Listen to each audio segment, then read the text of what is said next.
हाँ बेटे, ਆਪਾਂ ਨਾ ਅੱਗੋਂ HCl ਦੀਆਂ ਪ੍ਰੋਪਰਟੀਜ਼ ਤੇ ਪ੍ਰੈਪਰੇਸ਼ਨ ਇੱਕ ਵਾਰੀ ਛੱਡ ਦਿਓ ਅਤੇ 9th ਪ੍ਰੋਪਰਟੀ ਇਹਦੀ ਮੈਂ ਤੁਹਾਨੂੰ ਕਰਾ ਰਹੀ ਹਾਂ, ਇੰਪੋਰਟੈਂਟ ਹੈ, ਫੋਰਮੇਸ਼ਨ ਆਫ ਅਕੂਆ ਰਜੀਆ। ਤਾਂ ਅਕੂਆ ਰਜੀਆ ਕੀ ਹੁੰਦਾ, ਜਿਹਦੇ ਵਿੱਚ ਆਪਾਂ ਕੀ ਲੈਂਦੇ ਹਾਂ, mixture of 3 parts of concentrated hydrochloric acid and 1 part of concentrated nitric acid. ਇਹਨਾਂ ਦੇ ਮਿਕਸਚਰ ਨੂੰ ਤਿੰਨ ਮਤਲਬ ਤੇ ਹਾਈਡਰੋਕਲੋਰਿਕ ਐਸਿਡ 3 ਗੁਣਾ ਲੈਣਾ ਅਤੇ ਕੰਸਨਟ੍ਰੇਟਿਡ ਨਾਈਟ੍ਰਿਕ ਐਸਿਡ ਜਿਹੜਾ ਉਹ ਇੱਕ ਟਾਈਮ ਲੈਣਾ ਅਤੇ ਇਹ ਜਿਹੜਾ ਮਿਕਸਰ ਬਣ ਜਿਸ ਨੂੰ ਅਕੂਆ ਰਜੀਆ ਕਹਿੰਦੇ ਆ। ਤਾਂ ਹਾਈਡਰੋਕਲੋਰਿਕ ਐਸਿਡ ਰਿਡਿਊਸਿੰਗ ਏਜੰਟ ਦਾ ਕੰਮ ਕਰਦਾ, is oxidised by nitric acid. Nitric acid oxidising agent ਦਾ ਕੰਮ ਕਰਦਾ ਤਾਂ ਨੇਸੈਂਟ ਕਲੋਰੀਨ ਪ੍ਰੋਡਿਊਸ ਹੁੰਦੀ ਹੈ। ਠੀਕ ਹੈ, ਤਾਂ HCl 3 parts plus nitric acid is equal to nitrosyl chloride NaCl plus 2 water plus nascent chlorine produce ਹੁੰਦੀ ਹੈ। ਤਾਂ ਇਹ ਜਿਹੜੀ ਹੈਗੀ ਆ ਆਪਣੇ ਕੋਲ ਇਹ ਵਾਲਾ ਜਿਹੜਾ ਮਿਕਸਚਰ ਹੈਗਾ, ਵੈਸੇ ਗੋਲਡ ਵਗੈਰਾ ਜਿਹੜੀਆਂ ਨੋਬਲ ਮੈਟਲਸ ਹੈ ਨਾ, ਉਹ ਹਾਈਡਰੋਕਲੋਰਿਕ ਐਸਿਡ ਵੀ ਉਹਨਾਂ 'ਤੇ ਕੋਈ ਅਸਰ ਨਹੀਂ ਕਰਦਾ, ਨਾਈਟ੍ਰਿਕ ਐਸਿਡ ਵੀ ਕੋਈ ਅਸਰ ਨਹੀਂ ਕਰਦਾ। ਬਟ ਜਿਹੜਾ ਇਹ ਅਕੂਆ ਰਜੀਆ ਮਿਕਸਚਰ ਹੈਗਾ ਤਾਂ ਇਹਦੇ ਵਿੱਚ ਨੋਬਲ ਮੈਟਲਸ ਗੋਲਡ ਪਲੈਟੀਨਮ ਵਗੈਰਾ ਵੀ ਡਿਜ਼ੋਲਵ ਹੋ ਸਕਦੀਆਂ। ਠੀਕ ਹੈ, ਤਾਂ ਇਹਦੇ ਵਿੱਚ ਜਿਸ ਤਰ੍ਹਾਂ ਗੋਲਡ ਦੇਖੋ Ag ਪਲੱਸ ਕਲੋਰੀਨੇਸੈਂਟ ਕਲੋਰੀਨ ਪ੍ਰੋਡਿਊਸ ਹੋਈ ਸੀਗੀ ਅਕੂਆ ਰਜੀਆ 'ਚੋਂ, ਤਾਂ ਇਹ ਆਪਣੇ ਕੋਲ ਡਿਜ਼ੋਲਵ ਹੋ ਕੇ ਗੋਲਡ ਕੀ ਬਣ ਜੂਗਾ, ਔਰਿਕ ਕਲੋਰਾਈਡ ਸੋਲੂਬਲ। ਤਾਂ ਨੈਕਸਟ ਆਪਾਂ ਯੂਜ਼ਿਸ ਤੁਸੀਂ ਆਪ ਪੜ੍ਹ ਲਿਓ ਅਤੇ ਅੱਗੇ ਆਪਾਂ ਕਰਨੀ ਆ ਓਕਸੋ ਐਸਿਡਸ ਆਫ ਹੈਲੋਜਨਸ। ਓਕਸੋ ਐਸਿਡ ਉਹ ਹੁੰਦੇ ਆ ਹੈਲੋਜਨਸ ਮਤਲਬ Cl Br, ਅਤੇ ਓਕਸੋ ਐਸਿਡ ਦਾ ਮਤਲਬ ਜਿਹਦੇ ਵਿੱਚ ਆਕਸੀਜਨ ਵੀ ਹੋਵੇ ਅਤੇ ਹਾਈਡਰੋਜਨ ਵੀ ਹੋਵੇ। ਠੀਕ ਹੈ, ਤਾਂ ਫਲੋਰੀਨ ਦੀ ਜ਼ਿਆਦਾ ਟੈਂਡੈਂਸੀ ਨਹੀਂ ਹੈਗੀ ਓਕਸੋ ਐਸਿਡਸ ਬਣਾਉਣ ਦੀ। fluorine has very little tendency to form oxo acids due to its high electronegativity and small size, but ਇਹ ਇੱਕੋ ਹੀ ਮਤਲਬ ਓਕਸੋ ਐਸਿਡ ਬਣਾਉਂਦਾ ਜਿਹਦਾ ਨਾਮ ਹੈ HOF ਬਣਾਉਂਦਾ, ਜਿਹਦਾ ਨਾਮ ਕੀ ਹੈਗਾ, HOF ਦਾ ਨਾਮ ਹੈਗਾ ਫਲੋਰਿਕ ਐਸਿਡ ਔਰ ਹਾਈਪੋਫਲੋਰਸ ਐਸਿਡ। ਅਤੇ ਬਾਕੀ ਜਿਹੜੇ ਹੈਗੇ ਆ ਆਪਣੇ ਕੋਲ ਬਾਕੀ ਦੇ ਮੈਂਬਰਸ ਜਿਹੜੇ ਹੈਗੇ ਆ ਉਹ HOX ਤਾਂ ਬਣਾਉਂਦੇ ਆ, HXO2 ਵੀ ਇੱਕ ਉਹ ਹੈ, ਫਿਰ 2 ਉਹ ਹੋ ਗਏ HXO2, ਫਿਰ 3 ਉਹ ਹੋ ਗਏ HXO3, 4 ਹੋ ਗਏ HXO4। ਤਾਂ ਇਹ ਵਾਲੇ ਓਕਸੋ ਐਸਿਡਸ ਬਾਕੀ ਬਣਾਉਂਦੇ ਆ। X ਮਤਲਬ Cl Br I। ਠੀਕ ਹੈ, ਤਾਂ ਇਹ ਆਪਣੇ ਕੋਲ ਕੀ ਹੈਗੀ ਆ। ਨੈਕਸਟ ਆ ਗਿਆ ਆਪਣੇ ਕੋਲ ਟੇਬਲ ਆ ਗਿਆ ਓਕਸੋ ਐਸਿਡਸ ਆਫ ਹੈਲੋਜਨਸ। ਠੀਕ ਹੈ, ਤਾਂ ਸਭ ਤੋਂ ਪਹਿਲਾਂ ਸਭ ਤੋਂ ਫਸਟ ਜਿਹੜਾ ਹੈਗਾ ਉਹ ਹੈਗਾ ਹਾਈਪੋਹੈਲਸ ਐਸਿਡ, ਉਹਦਾ ਨਾਮ ਹੈਗਾ HFO ਹਾਈਪੋਫਲੋਰਸ ਐਸਿਡ। ਠੀਕ ਹੈ, ਤਾਂ ਇਹ ਫਲੋਰੀਨ ਦਾ ਇੱਕੋ ਹੀ ਬਣਾਉਂਦਾ ਹੈਗਾ। ਫਲੋਰੀਨ ਓਕਸੋ ਐਸਿਡ ਕਲੋਰੀਨ ਜਿਹੜਾ ਹੈਗਾ ਉਹ ਕਿਹੜੇ ਬਣਾਉਂਦਾ ਹੈ, HClO ਹਾਈਪੋਕਲੋਰਸ ਐਸਿਡ, HClO2 ਕਲੋਰਸ ਐਸਿਡ। ਠੀਕ ਹੈ, HClO3 ਕਲੋਰਿਕ ਐਸਿਡ, HClO4 ਪਰਕਲੋਰਿਕ ਐਸਿਡ। ਤਾਂ ਇਹਦੇ ਵਿੱਚ ਜਿਹੜਾ ਆਪਣੇ ਕੋਲ HFO ਹੈ ਉਹਦੇ ਵਿੱਚ ਹੈਲੋਜਨ ਐਟਮ ਦੀ ਆਕਸੀਡੇਸ਼ਨ ਸਟੇਟ 1 ਹੈ। ਹੈਲਿਕ ਐਸਿਡ ਜਾਂ ਹੈਲਸ ਐਸਿਡ ਦੇ ਵਿੱਚ ਆਕਸੀਡੇਸ਼ਨ ਸਟੇਟ 3 ਹੈ। 3 ਕਿੱਦਾਂ ਆਈ ਦੇਖੋ, 2 3 6। ਹੈਲਿਕ ਐਸਿਡ ਜਾਂ ਹੈਲਿਕ ਐਸਿਡ ਇਹਦੇ ਵਿੱਚ ਆਪਣੇ ਕੋਲ ਆਕਸੀਡੇਸ਼ਨ ਸਟੇਟ ਜਿਹੜੀ ਹੈਗੀ ਹੈ HClO2 ਸੌਰੀ 2 2 4 4 ਅਤੇ ਹਾਈਡਰੋਜਨ +1 ਹੈ, 4 -1 3, ਤਾਂ ਕਲੋਰੀਨ ਦੀ 3 ਆ ਗਈ ਆਕਸੀਡੇਸ਼ਨ ਸਟੇਟ। ਅੱਗੋਂ ਆ ਗਈ ਕਿੰਨੀ ਆ ਗਈ 5 ਆ ਗਈ ਹੈਲਿਕ ਐਸਿਡ ਦੇ ਵਿੱਚ HClO4 ਹੈ ਨਾ, 2 4 HClO3 ਹੈ, 2 3 6 6 ਅਤੇ ਇੱਕ ਹਾਈਡਰੋਜਨ 6 -1 5, ਕਲੋਰੀਨ ਦੀ 5 ਆ ਗਈ। ਉਸ ਤੋਂ ਬਾਅਦ ਆਪਣੇ ਕੋਲ ਆ ਗਿਆ ਹੈਲਿਕ ਐਸਿਡ, ਇਹਦੇ ਵਿੱਚ ਹੁਣ HClO4 ਹੈ, ਆਕਸੀਡੇਸ਼ਨ ਸਟੇਟ ਕਲੋਰੀਨ ਦੀ ਕਿੰਨੀ ਹੋ ਗਈ 7 ਹੋ ਗਈ। ਠੀਕ ਹੈ, ਤਾਂ ਇਹ ਕਲੋਰੀਨ ਆ ਗਿਆ। ਉਸ ਤੋਂ ਬਾਅਦ ਬਰੋਮੀਨ HBRO ਹਾਈਪੋਬਰੋਮਸ ਐਸਿਡ, HBRO2 ਨਹੀਂ ਬਣਾਉਂਦਾ, HBRO3 ਅਤੇ HBRO4 ਬਣਾਉਂਦਾ। ਠੀਕ ਹੈ, ਉਸ ਤੋਂ ਬਾਅਦ ਆਇਓਡੀਨ HIO ਬਣਾਉਂਦਾ, ਇਹ ਨੈਕਸਟ ਬਣਾਉਂਦਾ ਹੈ HIO3 ਆਇਓਡਿਕ ਐਸਿਡ, HIO4 ਪਾਰਾਇਡਿਕ ਐਸਿਡ। ਇਹ ਮਤਲਬ ਆਕਸੋ ਐਸਿਡਸ ਆਫ ਹੈਲੋਜਨਸ ਹੈਗੇ ਆ। ਕਲੋਰੀਨ ਮਤਲਬ ਸਾਰੀ ਬਣਾਉਂਦਾ HClO, HClO2, HClO3, HClO4। ਤਾਂ ਇਹਨਾਂ ਦੀਆਂ ਡਾਇਗਰਾਮਸ ਬੇਟੇ ਡਰਾ ਤੁਸੀਂ ਕਰਨੀਆਂ ਹੈਗੀਆਂ, याद करनी है। सब तो पहला अपने कोल हाइपोक्लोरिक एसिड है, Cl ਦੇ ਨਾਲ ਇੱਕ OH ਲੱਗਿਆ ਹੋਇਆ, ठीक है। तो ये सिंगल बॉन्ड होगा। जे अपने कोल हुण HClO2 दो हो गए है ना, एक तो Cl ਦੇ ਨਾਲ OH एज इट इज रहूगा, जिन्ने O ऐड होंदे जाणगे वो डबल बॉन्ड नाल लगणगे Cl ਦੇ ਨਾਲ। हुण अपने कोल दो O हो गए, एक तो OH लग गया होया डबल बॉन्ड O, फिर HClO3 हो गया, HClO3 ਦੇ ਵਿੱਚੋਂ ਇੱਕ ਤਾਂ OH ਹੀ ਰਹੂਗਾ, तो अपने को ਜਿਹੜੀਆਂ ਦੂਜੀਆਂ ਦੋ ਆਕਸੀਜਨ ਉਹ ਡਬਲ ਬੈਂਡ ਨਾਲ ਲੱਗਣਗੀਆਂ। ਫਿਰ HClO4 ਆ ਗਿਆ, ਤਾਂ ਇੱਕ ਤਾਂ OH ਲੱਗਿਆ ਰਹੂਗਾ, ਬਾਕੀ ਤਿੰਨ ਆਕਸੀਜਨਾਂ ਡਬਲ ਬੌਂਡ ਦੇ ਨਾਲ ਆ ਜਾਣਗੀਆਂ। ਨੈਕਸਟ ਆ ਗਿਆ acidic character of oxo acids of halogens. Acidic character of ਇਹਨਾਂ ਦੇ ਮਤਲਬ ਜਿਹੜੇ ਆਕਸੋ ਐਸਿਡਸ ਹੈ ਤਾਂ ਉਹਨਾਂ ਦਾ ਐਸਿਡਿਕ ਕਰੈਕਟਰ ਕਿੱਦਾਂ ਹੈਗਾ, ਜਿਸ ਤਰ੍ਹਾਂ ਆਪਣੇ ਕੋਲ acidic strength of oxo acids having the same oxidation number, ਮਤਲਬ HClO, HBRO, HIO, ਇਹਦੇ ਵਿੱਚ ਕਲੋਰੀਨ ਦਾ ਆਕਸੀਡੇਸ਼ਨ ਨੰਬਰ ਕਿੰਨਾ ਹੈਗਾ, HClO ਦੇ ਵਿੱਚ ਕਿੰਨਾ ਹੈਗਾ +1, HBRO ਦੇ ਵਿੱਚ ਬ੍ਰੋਮੀਨ ਦਾ ਕਿੰਨਾ ਹੈਗਾ +1, HIO ਦੇ ਵਿੱਚ ਕਿੰਨਾ ਹੈਗਾ +1। ਤਾਂ ਇਹ ਆਪਣੇ ਕੋਲ ਸੇਮ ਆਕਸੀਡੇਸ਼ਨ ਨੰਬਰ ਹੈਗਾ। ਤਾਂ ਇਹਦੀ ਐਸਿਡਿਕ ਸਟਰੈਂਥ ਜਿਹੜੀ ਹੈਗੀ ਹੈ ਉਹ ਕਿਸ ਤਰ੍ਹਾਂ ਹੈਗੀ ਹੈ, halogen atom decreases with increase in atomic number, ਮਤਲਬ ਜਿੰਨੀ ਇਲੈਕਟ੍ਰੋਨੈਗੇਟਿਵਿਟੀ ਘੱਟ ਹੋਊਗੀ ਉਨੀ ਐਸਿਡਿਕ ਸਟਰੈਂਥ ਵੀ ਡਿਕਰੀਜ਼ ਹੋ ਜੂਗੀ। ਤਾਂ ਇਹਦਾ ਮਤਲਬ ਇਹ ਵੈਰੀ ਇੰਪੋਰਟੈਂਟ ਕੁਐਸਚਨ ਹੈ ਬੇਟੇ, ਤਾਂ ਕੁਐਸਚਨ ਪੇਪਰ 'ਚ ਪੁੱਛ ਲਿਆ ਜਾਂਦਾ ਹੈ ਕਿ out of HClO, HBRO and HIO ਵਿਚ is strongest acid and why. ਤਾਂ ਇਹਦੇ ਵਿੱਚ ਆਪਣੇ ਕੋਲ ਕੀ ਹੈਗੀ ਆ, ਆਕਸੀਜਨ ਸਟੇਟ ਤਾਂ ਸਾਰਿਆਂ ਦੀ ਕਲੋਰੀਨ, ਬ੍ਰੋਮੀਨ, ਆਇਓਡੀਨ ਦੀ ਸੇਮ ਹੈਗੀ ਹੈ, +1 ਹੈ, ਤਾਂ ਸਟਰੋਂਗ ਸਾਰਿਆਂ ਨਾਲੋਂ HClO ਹੈ, ਠੀਕ ਹੈ। ਇਹਦਾ ਕੀ ਰੀਜ਼ਨ ਹੈਗਾ, ਇਹਦਾ ਰੀਜ਼ਨ ਕੀ ਹੈਗਾ ਕਿ ਜਿਹੜੀ ਆਪਣੀ ਕੋਲ ਕਲੋਰੀਨ ਇਲੈਕਟ੍ਰੋਨੈਗੇਟਿਵਿਟੀ ਬੇਸ 'ਤੇ ਐਕਸਪਲੇਨ ਕਰ ਸਕਦੇ ਹਾਂ। ਕਲੋਰੀਨ ਦੀ ਇਲੈਕਟ੍ਰੋਨੈਗੇਟਿਵਿਟੀ ਬ੍ਰੋਮੀਨ ਨਾਲੋਂ ਜ਼ਿਆਦਾ, ਬ੍ਰੋਮੀਨ ਦੀ ਆਇਓਡੀਨ ਨਾਲ ਜ਼ਿਆਦਾ ਹੈਗੀ ਹੈ। ਤਾਂ ਇਸ ਕਰਕੇ ਕਲੋਰੀਨ ਦੀ ਜਿਹੜੀ ਇਲੈਕਟ੍ਰੋਨ ਨੂੰ ਜਿਹੜੀ ਆਪਣੇ ਵੱਲ ਖਿੱਚਣ ਦੀ ਟੈਂਡੈਂਸੀ ਜਿਹੜੀ ਹੈਗੀ ਆ, ਆਕਸੀਜਨ ਐਟਮ ਤੋਂ ਕਲੋਰੀਨ ਇਲੈਕਟ੍ਰੋਨ ਆਪਣੇ ਵੱਲ ਖਿੱਚ ਲੈਂਦਾ ਹੈਗਾ, ਇਹਦੀ ਸਭ ਤੋਂ ਜ਼ਿਆਦਾ ਹੈਗੀ ਹੈ। ਜਿਵੇਂ ਜਿਵੇਂ ਅਸੀਂ ਨੀਚੇ ਜਾਂਦੇ ਹਾਂ ਬ੍ਰੋਮੀਨ ਅਤੇ ਆਇਓਡੀਨ, ਉੱਦਾਂ ਦਾ ਇਲੈਕਟ੍ਰੋਨੈਗੇਟਿਵਿਟੀ ਕੀ ਕਰਦੀ ਜਾਂਦੀ ਹੈ, ਡਿਕਰੀਜ਼ ਹੁੰਦੀ ਜਾਂਦੀ ਹੈ। ਤਾਂ ਇਹਦਾ ਮਤਲਬ ਜਿਵੇਂ ਜਿਵੇਂ ਨੀਚੇ ਜਾਂਦੇ ਆ ਤਾਂ tendency to pull electrons from the hydrogen decreases. ਤਾਂ ਇਹ ਆਪਣੇ ਕੋਲ ਕਲੋਰੀਨ ਜਿਹੜਾ ਹੈਗਾ ਕਿ ਫਿਰ ਆਕਸੀਜਨ ਦੇ ਥਰੂ ਹਾਈਡਰੋਜਨ ਤੋਂ ਇਲੈਕਟ੍ਰੋਨ ਨਹੀਂ ਖਿੱਚ ਸਕਦਾ, ਤਾਂ ਇਸ ਕਰਕੇ ਆਪਣੇ ਕੋਲ release of hydrogen ion from HClO will be easier, ਕਿਉਂਕਿ ਇਹਦੇ ਵਿੱਚ ਜਿਹੜਾ ਹੈਗਾ ਆਪਣੇ ਕੋਲ ਆਕਸੀਜਨ ਕੀ ਕਰ ਰਿਹਾ ਹੈਗਾ, ਇਹ ਆਪਣੇ ਕੋਲ ਕਲੋਰੀਨ ਕੀ ਕਰ ਰਿਹਾ ਹੈਗਾ, ਇਲੈਕਟ੍ਰੋਨ ਵਿਦਡਰਾ ਕਰ ਰਿਹਾ ਆਕਸੀਜਨ ਤੋਂ, ਆਕਸੀਜਨ ਫਿਰ ਹਾਈਡਰੋਜਨ ਤੋਂ, ਤਾਂ ਹਾਈਡਰੋਜਨ ਈਜ਼ੀਲੀ ਲੂਜ਼ ਕਰ ਸਕਦਾ। ਤਾਂ HClO ਦੇ ਵਿੱਚ ਜਿਹੜੀ ਹੈਗੀ ਹੈ ਸਭ ਤੋਂ ਈਜ਼ੀ ਹੋਊਗਾ ਹਾਈਡਰੋਜਨ ਨੂੰ ਰਿਲੀਜ਼ ਕਰਨਾ, HBRO ਤੋਂ ਉਸ ਤੋਂ ਮਤਲਬ ਮੁਸ਼ਕਿਲ ਹੋਏਗਾ, ਅਤੇ ਉਸ ਤੋਂ ਬਾਅਦ release of HO ion from HBRO will be easier than from HIO। ਤਾਂ ਇਸ ਕਰਕੇ ਆਪਣੇ ਕੋਲ ਕੀ ਆ ਗਿਆ HClO, ਆ ਦੇਖੋ ਬੇਟੇ Cl ਇੱਥੇ ਆਪਣੇ ਕੋਲ ਇਲੈਕਟ੍ਰੋਨ ਖਿੱਚ ਰਿਹਾ ਆਪਣੇ ਕੋਲ ਆਕਸੀਜਨ ਤੋਂ, ਤਾਂ ਆਕਸੀਜਨ ਹਾਈਡਰੋਜਨ ਤੋਂ ਖਿੱਚੂਗਾ ਤਾਂ H ਪੋਜ਼ੀਟਿਵ ਈਜ਼ੀਲੀ ਰਿਲੀਜ਼ ਹੋਊਗਾ। ਜਿਹੜਾ H ਪੋਜ਼ੀਟਿਵ ਈਜ਼ੀਲੀ ਰਿਲੀਜ਼ ਕਰ ਸਕਦਾ ਉਹ ਉਨਾ ਸਟਰੋਂਗ ਐਸਿਡ ਹੋਏਗਾ, ਠੀਕ ਹੈ। ਤਾਂ ਇੱਥੇ Br ਜਿਹੜਾ ਹੈਗਾ ਇਹ Br ਦੀ ਉਸ ਤੋਂ ਘੱਟ ਟੈਂਡੈਂਸੀ ਹੋਊਗੀ, ਅਤੇ ਆਇਓਡੀਨ ਦੀ ਸਭ ਤੋਂ ਘੱਟ ਟੈਂਡੈਂਸੀ ਹੋਊਗੀ ਟੂ ਵਿਦਡਰਾ ਇਲੈਕਟ੍ਰੋਨਸ ਫਰੋਮ ਆਕਸੀਜਨ। ਤਾਂ ਇਸ ਕਰਕੇ H ਪੋਜ਼ੀਟਿਵ ਈਜ਼ੀਲੀ ਰਿਲੀਜ਼ ਨਹੀਂ ਹੋਊਗਾ, ਇਸ ਕਰਕੇ ਲੈਸ ਐਸਿਡਿਕ ਹੋਏਗਾ, ਠੀਕ ਹੈ। ਤਾਂ ਇਸ ਕਰਕੇ ਐਸਿਡਿਕ ਕਰੈਕਟਰ HClO ਦਾ ਇਹ ਮਤਲਬ ਕੰਪੈਰੀਜ਼ਨ ਪੁੱਛ ਲਿਆ ਜਾਂਦਾ ਜਾਂ ਲਿਖ ਦਿੱਤਾ ਜਾਂਦਾ ਰਾਈਟ ਇਨ ਇਨਕਰੀਜ਼ਿੰਗ ਆਰਡਰ ਜਾਂ ਡਿਕਰੀਜ਼ਿੰਗ ਆਰਡਰ। ਤਾਂ HClO is stronger acidic than HBRO than HIO।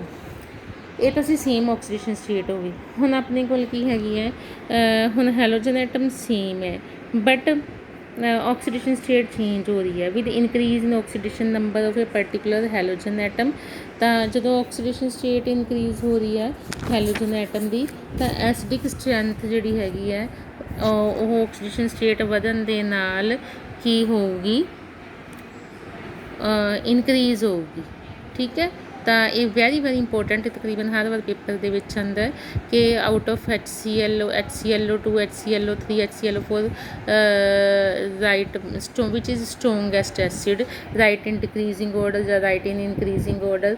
ਤਾਂ ਤੁਸੀਂ ਕੀ ਲਿਖਣਾ ਹੈਗਾ, ਜੇ ਰਾਈਟ ਇਨ ਇਨਕਰੀਜ਼ਿੰਗ ਆਰਡਰ ਤਾਂ HClO is weakest, and HClO is more stronger, HClO3 is more stronger, and HClO4 is most strongest acid among them। ਤਾਂ ਇਹਦਾ ਕੀ ਰੀਜ਼ਨ ਹੈਗਾ? On the basis of Lewis base concept ਜਿਹੜਾ ਹੈਗਾ ਆਪਣੇ ਕੋਲ Lowry Bronsted concept ਦੇ according ਇਹਦੀ ਐਕਸਪਲੇਨੇਸ਼ਨ ਵਾਈ ਵੀ ਪੁੱਛਿਆ ਜਾਂਦਾ ਤਾਂ ਇਹਦਾ ਤੁਸੀਂ ਕੀ ਆਨਸਰ ਦਿਓਗੇ? A strong acid has a weak conjugate base. ਜਿਹੜਾ ਮਤਲਬ ਜਦੋਂ ਐਸਿਡ ਹੈਗਾ ਜਿਹੜਾ ਜਿਵੇਂ HClO4 ਐਸਿਡ ਹੈ, ਜਦੋਂ H ਪੋਜ਼ੀਟਿਵ ਰਿਲੀਜ਼ ਕਰ ਦਿੰਦਾ ਤਾਂ ClO4 ਨੈਗੇਟਿਵ ਹੋ ਗਿਆ ਨਾ, ClO4 ਨੈਗੇਟਿਵ ਇਹਦੀ ਕੰਜੂਗੇਟ ਬੇਸ ਹੋ ਗਈ। HClO4 ਦੀ ਕੰਜੂਗੇਟ ਬੇਸ ਕਿਹੜੀ ਹੋ ਗਈ? ClO4 negative. HClO3 ਦੀ ਕਿਹੜੀ ਹੋ ਗਈ? ClO3 negative. HClO ਦੀ ਕਿਹੜੀ ਹੋ ਗਈ? ClO2 negative. HClO ਦੀ ਕਿਹੜੀ ਹੋ ਗਈ? ClO negative. ਤਾਂ ਜਿਹੜਾ ਆਪਣੇ ਕੋਲ ਸਟਰੋਂਗ ਐਸਿਡ ਹੈ ਉਹਦੀ ਵੀਕ ਕੰਜੂਗੇਟ ਜਿਹੜੀ ਉਹ ਬੇਸ ਬਣ ਗਈ ClO4 ਨੈਗੇਟਿਵ, ਉਹ ਵੀਕ ਹੋਊਗੀ। ਠੀਕ ਹੈ, ਤਾਂ strong acid has a weak conjugate base and a weak acid has a strong conjugate base. ਤਾਂ ਇਹਦੇ ਬੇਸ 'ਤੇ ਆਪਾਂ ਕੰਜੂਗੇਟ ਬੇਸਿਸ ਲਿਖਦੇ ਹਾਂ। HClO ਦੀ ਵਾਲੀ ਆ ਗਈ, ਫਿਰ ਇਹ ਆਪਣੇ ਕੋਲ HClO2 ਦੀ ਆ ਗਈ, ClO2 ਨੈਗੇਟਿਵ ਕੰਜੂਗੇਟ ਬੇਸ ਆ ਗਈ, ਇਹ ਆ ClO3 ਨੈਗੇਟਿਵ ਕੰਜੂਗੇਟ ਬੇਸ ਆ ਗਈ, ਇਹ ClO4 ਨੈਗੇਟਿਵ ਕੰਜੂਗੇਟ ਬੇਸ ਆ ਗਈ। ਠੀਕ ਹੈ, ਤਾਂ ਇਹ ਆਪਣੇ ਕੋਲ ਸਟੇਬਿਲਿਟੀ ਜਿਹੜੀ ਹੈਗੀ ਹੈ ਕੰਜੂਗੇਟ ਬੇਸ ਜਿਹੜੀ ਹੈਗੀ ਹੈ ਉਹਦੀ ਸਟੇਬਿਲਿਟੀ ਆਪਣੀ ਕੋਲ ਕੀ ਹੈਗੀ ਹੈ? ਜਿਵੇਂ ਜਿਵੇਂ ਆਪਾਂ ਲੈਫਟ ਟੂ ਰਾਈਟ ਜਾ ਰਹੇ ਹਾਂ ਤਾਂ ਸਟੇਬਿਲਿਟੀ ਕੀ ਹੁੰਦੀ ਹੈ? ਇਨਕਰੀਜ਼ਿਸ। ਸਭ ਤੋਂ ਜ਼ਿਆਦਾ ਸਟੇਬਲ ਜਿਹੜਾ ਕੰਜੂਗੇਟ ਬੇਸ ਕਿਹੜੀ ਹੈਗੀ ਹੈ? ClO4 negative. ਇਹ ਸਭ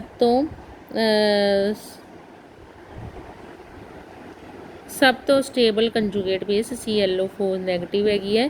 ਕਿਉਂ ਇਹ ਸਟੇਬਲ ਕੰਜੂਗੇਟ ਬੇਸ ਹੈਗੀ ਹੈ? ਕਿਉਂਕਿ ਇਹਦੇ ਵਿੱਚ ਜਿਹੜਾ ਨੈਗੇਟਿਵ ਚਾਰਜ ਹੈ ਨਾ ClO4 ਨੈਗੇਟਿਵ ਚਾਰਜ 4 ਆਕਸੀਜਨ 'ਤੇ ਖਿਲ ਰਿਹਾ ਹੋਇਆ, ਡਿਸਪਰਸਡ ਹੈ, ਤਾਂ ਇਸ ਕਰਕੇ ਇਹ ਸਟੇਬਲ ਹੈ। ਇਹਦੇ ਵਿੱਚ ਹੁਣ ਜਿਹੜਾ ਨੈਗੇਟਿਵ ਚਾਰਜ ਹੈਗਾ ਉਹ 3 ਆਕਸੀਜਨ 'ਤੇ ਡਿਸਪਰਸ ਹੈ, ਥੋੜ੍ਹਾ ਜਿਹਾ ਲੈਸ ਸਟੇਬਲ ਹੈ। ਇਹਦੇ ਵਿੱਚ ਜਿਹੜਾ ਨੈਗੇਟਿਵ ਚਾਰਜ ਹੈ ਉਹ ਆਪਣੇ ਕੋਲ 2 ਆਕਸੀਜਨ 'ਤੇ ਹੀ ਡਿਸਪਰਸ ਹੈ, ਇਸ ਕਰਕੇ ਇਹ ਕੀ ਹੈਗਾ? ਹੋਰ ਲੈਸ ਸਟੇਬਲ ਹੈ, ਅਤੇ ਇਹ ਜਿਹੜਾ ਹੈਗਾ ਵੈਰੀ ਅਨਸਟੇਬਲ ਹੈ। ਠੀਕ ਹੈ, ਕਿਉਂਕਿ ਇਹਦੇ ਵਿੱਚ ਨੈਗੇਟਿਵ ਚਾਰਜ ਇੱਕੋ ਹੀ ਆਕਸੀਜਨ 'ਤੇ ਹੈਗਾ, ਤਾਂ ਇਸ ਕਰਕੇ ਇਹ ਕਿਉਂਕਿ ClO ਨੈਗੇਟਿਵ ਜਿਹੜਾ ਹੈਗਾ ਇਹ ਵੈਰੀ ਅਨਸਟੇਬਲ ਹੈ, ਤਾਂ ਇਸ ਕਰਕੇ ਇਹਦੀ ਕੀ ਟੈਂਡੈਂਸੀ ਹੋਏਗੀ ਕਿ ਇਹ ਵਾਪਸ H ਨੂੰ ਦੁਬਾਰਾ, ਕਿਉਂਕਿ ਇਹਦੇ 'ਤੇ ਆਕਸੀਜਨ ਨੈਗੇਟਿਵ ਇੱਕ ਆਕਸੀਜਨ ਇੱਕ ਨੈਗੇਟਿਵ ਨੂੰ ਸੰਭਾਲ ਨਹੀਂ ਪਾ ਰਿਹਾ, ਤਾਂ ਇਹਦੀ ਕੀ ਕੋਸ਼ਿਸ਼ ਹੋਏਗੀ ਕਿ ਦੁਬਾਰਾ H ਪੋਜ਼ੀਟਿਵ ਲੈ ਲਵੇ। ਜਿਹੜਾ H ਪੋਜ਼ੀਟਿਵ ਐਕਸੈਪਟ ਕਰੇ ਉਹ ਕੀ ਹੁੰਦਾ ਹੈਗਾ? ਬ੍ਰੌਨਸਟੈਡ ਬੇਸ। ਠੀਕ ਹੈ, ਤਾਂ ਇਹਦੀ ਕਿਉਂਕਿ ਇਹ ਵਾਪਸ H ਪੋਜ਼ੀਟਿਵ ਲੈ ਸਕਦਾ ਹੈ, ਇਸ ਕਰਕੇ ਇਹ ਕੀ ਹੈਗਾ? Weak acid. ਠੀਕ ਹੈ, ਕਿਉਂਕਿ ਘੱਟ ਸਟੇਬਲ ਹੈ। ਅਤੇ HClO4 ਇਹਦੇ 'ਚ ClO4 ਨੈਗੇਟਿਵ ਜਿਹੜੀ ਹੈਗੀ ਹੈ ਇਹ ਕੀ ਹੈਗੀ ਹੈ? ਵੈਰੀ ਸਟੇਬਲ ਹੈ ਇਹ ਕੰਜੂਗੇਟ ਬੇਸ। ਠੀਕ ਹੈ, ਇਹਦੀ ਟੈਂਡੈਂਸੀ ਨਹੀਂ ਹੈਗੀ ਵਾਪਸ H ਪੋਜ਼ੀਟਿਵ ਲੈਣ ਦੀ, ਤਾਂ ਇਸ ਕਰਕੇ ਇਹ ਕੀ ਹੈਗੀ ਹੈ? ਇਸ ਕਰਕੇ ਇਹ ਵਾਪਸ H ਪੋਜ਼ੀਟਿਵ ਨਹੀਂ ਲੈਂਦੀ, ਤਾਂ this is HClO4 is strong base. ਤਾਂ ਇਹ ਨੀਚੇ ਐਕਸਪਲੇਨੇਸ਼ਨ ਵੀ ਮੈਂ ਤੁਹਾਨੂੰ ਦਿਖਾ ਦਿੰਦੀ ਹਾਂ। Let us consider the stabilities of conjugate bases ClO negative, ClO2 negative, ClO3 negative and ClO4 negative formed from these acids। HClO to ClO negative, HClO2 to ClO negative, HClO3 to ClO3 negative, HClO4 to ClO4 negative। ਤਾਂ these anions ਜਿਹੜੇ anions ਹੈ ਨਾ ਇਹ ਵਾਲੇ are stabilized by the delocalization of charge between oxygen atoms। if ion is stabilized to greater extent, ਜਿਵੇਂ HClO4 ਦੇ ਵਿੱਚ ਜ਼ਿਆਦਾ ਸਟੇਬਲਾਈਜ਼ ਹੈ charges, it has lesser attraction for the proton। ਇਹ ਸਟੇਬਲ ਹੈ, ਇਸ ਕਰਕੇ ਪ੍ਰੋਟੋਨ ਵਾਪਸ ਨਹੀਂ ਲੈਣਾ ਚਾਹੁੰਦਾ, therefore will behave as a weaker base। ਕਿਉਂਕਿ H ਪੋਜ਼ੀਟਿਵ ਵਾਪਸ ਨਹੀਂ ਲੈਣਾ ਚਾਹੁੰਦਾ, ਇਸ ਕਰਕੇ ਇਹ ਵੀਕ ਬੇਸ ਹੈ। ਜਿਹੜਾ H ਪੋਜ਼ੀਟਿਵ ਲੈਣਾ ਚਾਹੂਗਾ ਈਜ਼ਲੀ ਉਹ ਸਟਰੋਂਗ ਬੇਸ ਹੋਊਗੀ, ਅਤੇ ਵੀਕ ਬੇਸ ਹੈ। ਠੀਕ ਹੈ, ਜੇ ਵੀਕ ਬੇਸ ਹੈ ਤਾਂ ਇਹਦਾ ਕੰਜੂਗੇਟ ਪੇਅਰ ਕੀ ਹੋਊਗਾ? Strong acid. ਤਾਂ ਇਹਦਾ ਕੰਜੂਗੇਟ ਜਿਹੜਾ ਪੇਅਰ ਕਿਹੜਾ ਹੈਗਾ? HClO4, ਉਹ ਸਟਰੋਂਗ ਐਸਿਡ, ਮਤਲਬ ਉਲਟਾ ਹੁੰਦਾ। Strong acid has a weak conjugate base ਜਾਂ ਵੀਕ ਕੰਜੂਗੇਟ ਬੇਸ, ਵੀਕ ਜਿਹੜੀ ਬੇਸ ਹੈਗੀ ਹੈ ਹੈਜ਼ ਏ ਸਟਰੋਂਗ ਐਸਿਡ, ਤਾਂ ਇਹ ਵੀਕ ਬੇਸ ਹੈ, ਇਸ ਕਰਕੇ ਇਹਦਾ ਐਸਿਡ ਜਿਹੜਾ ਹੈਗਾ ਉਹ ਕੀ ਹੋਏਗਾ, ਸਟਰੋਂਗ ਹੋਏਗਾ। ਓਕੇ ਬੇਟੇ, ਤਾਂ ਇਸ ਕਰਕੇ ClO ਨੈਗੇਟਿਵ ਦੀ ਮਿਨੀਮਮ ਸਟੇਬਿਲਿਟੀ ਹੈ, therefore will have maximum attraction for the proton. ठीक है, तो ਇਹਦਾ मतलब ये स्ट्रोंगेस्ट बेस है। ClO negative will be strongest base, so its conjugate acid HClO will be the weakest acid. तो इस तरह ठीक है, तो ClO4 is the weakest base, so its conjugate acid HClO4 is so its conjugate acid HCl4 is the strongest acid। ठीक है, thus the acidic character increases in the order HClO4 is greater than HClO3 is greater than HClO2 is greater than HClO। ये अपने को आ गई very important है बेटे वाला question. इन्हों दी डायग्राम भी कर लियो, ClO नैगेटिव की डायग्राम, ClO2 नैगेटिव की, ClO3 नैगेटिव की, ड्रा कर लियो ClO4 नैगेटिव की। ठीक है, नैक्सट आ गया inter halogen compounds, very very important, very very important. Inter halogen compounds ये किहड़े हुंदे आ, इन्हां दा जनरल फार्मूला जिहड़ा हैगा ਇਹਦੇ ਵਿੱਚ ਕੀ ਹੈਗਾ XX डैश, अपने को ਇਹਦਾ फार्मूला XX डैश नीचे N है, मतलब एक हैलोजन ਜਿਹੜਾ ਹੈਗਾ ਉਹ ਇੱਕ ਹੈਲੋਜਨ ਨਾਲ ਵੀ ਜੁੜਿਆ ਸਕਦਾ, 2 ਨਾਲ ਵੀ, 3 ਨਾਲ ਵੀ। ਤਾਂ X ਜਿਹੜਾ ਹੈਗਾ ਉਹ where X is a halogen of larger size and X dash of smaller size and X dash is more electronegative. ਜਿਹੜਾ X डैश है ना, ਜਿਹੜਾ ज़्यादा नंबर 'ਚ ਹੋਊਗਾ ਉਹ ज़्यादा इलैक्ट्रोनैगेटिव ਹੋਊਗਾ। ठीक है, and then X is more electropositive than X dash as the ratio between radii of X and X positive increases। जिन्नी रेशो X ਤੇ X पॉजिटिव ਦੇ ਵਿੱਚ ज़्यादा ਹੋਊਗੀ उन्ना ਜਿਹੜਾ ਹੈਗਾ नंबर ऑफ एटम्स पर मोलीक्यूल भी इनक्रीज होंगे। फॉर एग्जाम्पल X सब नालों वड्डा X का साइज़ आयोडीन का ना, तो X डैश स्मॉल साइज़ है। फ्लोराइड आयन जी है मैक्सीमम 7 भी लगी हो सकती है, IF7 भी हो सकती है। ठीक है, क्योंकि इन्हां च रेशो जी हैगी वो मैक्सीमम होंगी है I ते F च। आई लार्जेस्ट साइज़ है, F स्मॉलेस्ट साइज़ है, इस करके रेडियो जिन्नी रेडियस रेशो ज़्यादा होगी उन्ने नंबर ऑफ एटम्स ज़्यादा होंगे X डैश वाले। उस तो बाद अपने को आ गया इंटर हैलोजनस जोड़े है वो 2 तरह के हो सकते हैं। न्यूट्रल इंटर जिन्हों पर कोई चार्ज नहीं, जिस तरह ICl, BrF3, BrF5, IF5, IF7 ये न्यूट्रल आ गए।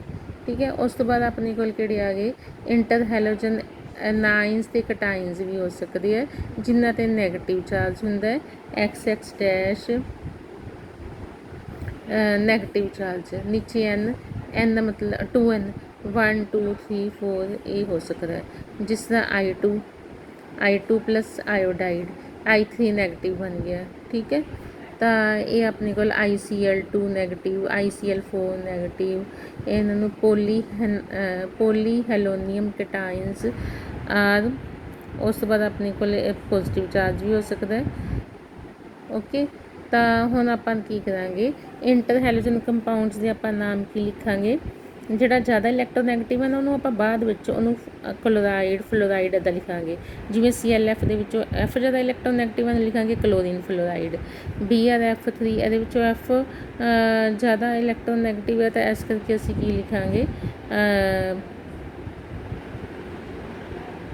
Bromine trifluoride. की लिखांगे bromine trifluoride.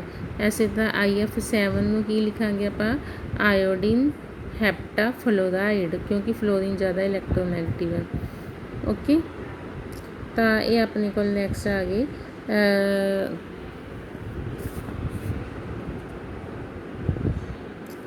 ClF chlorine fluoride. BRF bromine fluoride, IF iodine fluoride, BRCl bromine ਇਹਦੇ ਵਿੱਚ ਹੁਣ Cl ਜ਼ਿਆਦਾ ਇਲੈਕਟ੍ਰੋਨੈਗੇਟਿਵ ਹੈ ਨਾ ਤਾਂ ਬ੍ਰੋਮੀਨ ਕਲੋਰਾਈਡ ਲਿਖਾਂਗੇ, ICl iodine chloride, IBr iodine bromide. ਇਹ ਤਾਂ ਹੋ ਗਿਆ ਆਪਣੇ ਕੋਲ XX ਡੈਸ਼। ਨੈਕਸਟ ਕੀ ਆ ਗਏ XX dash 3, XX dash 3 ClF3 chlorine trifluoride, BRF3 bromine trifluoride,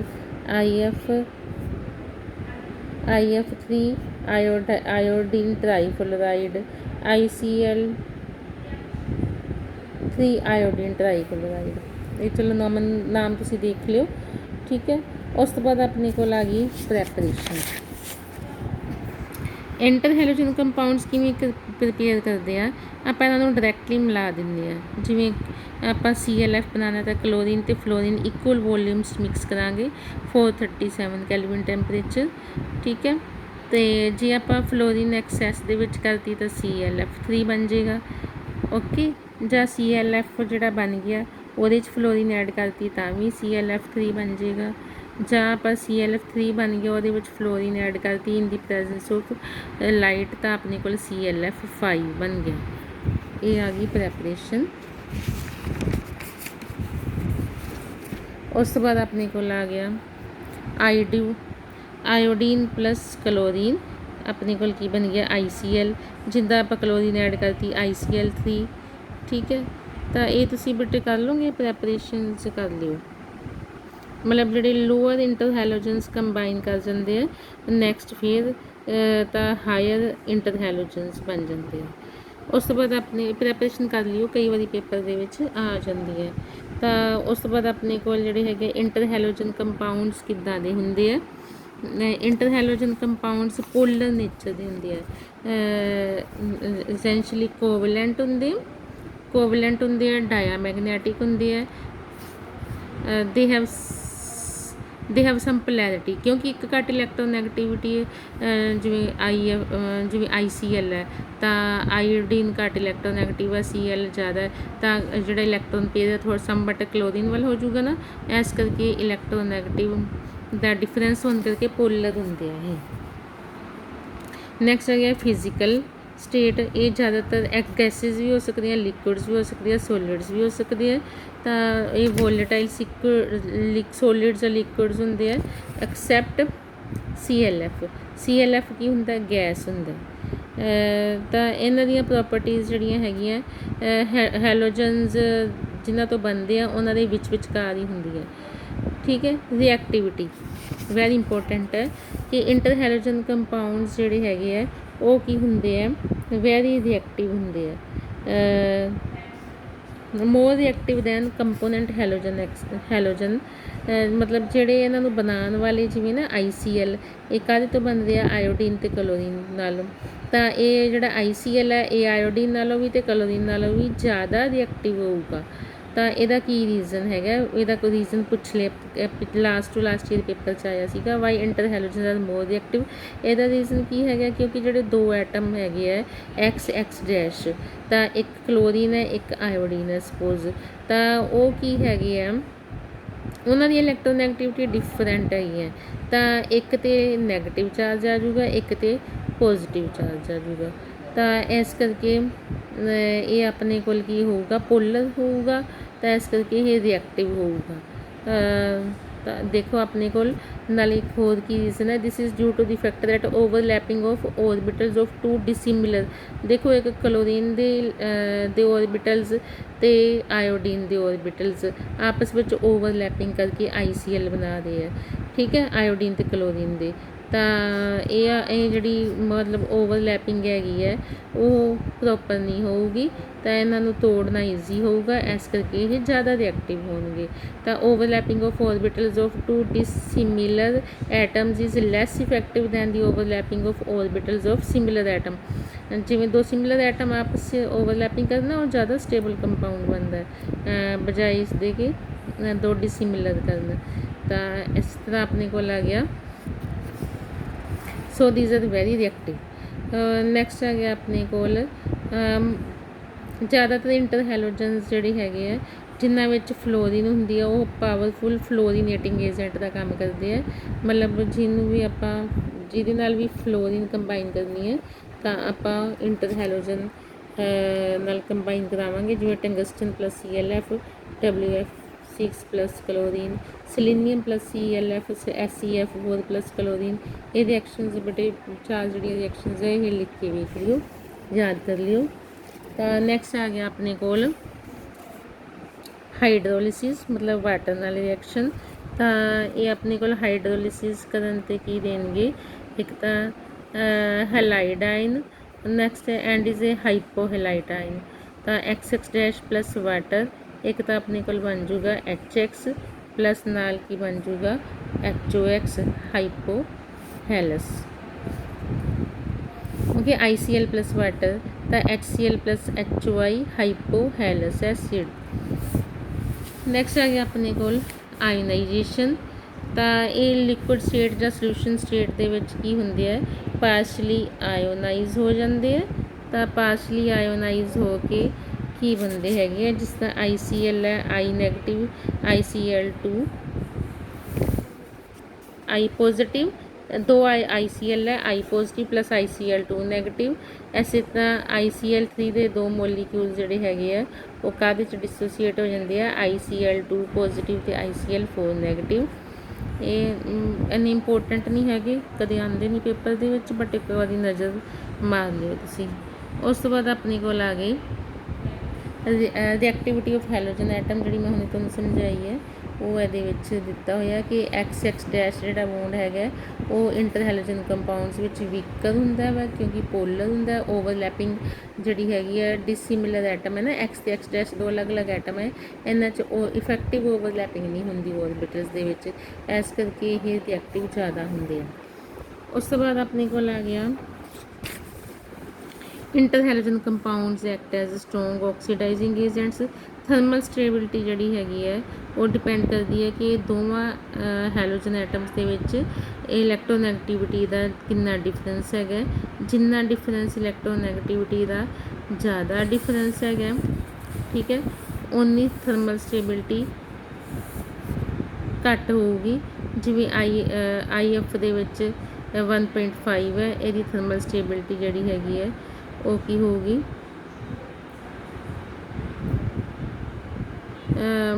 electronegativity difference between the two component, the thermal stability of AX type interhalogens decreases as the electronegativity decreases। ਅਤੇ ਸਭ ਤੋਂ ਜ਼ਿਆਦਾ stable ਜਿਹੜਾ ਹੈਗਾ IF ਹੋਏਗਾ, ਉਸ ਤੋਂ ਬਾਅਦ BRF, ਉਸ ਤੋਂ ਬਾਅਦ ClF। ਜਿੰਨਾ ਇਲੈਕਟ੍ਰੋਨੈਗੇਟਿਵਿਟੀ ਡਿਫਰੈਂਸ ਘਟਦਾ ਜਾਊਗਾ ਸਟੇਬਿਲਿਟੀ ਵੀ ਡਿਕਰੀਜ਼ ਹੁੰਦੀ ਜਾਊਗੀ।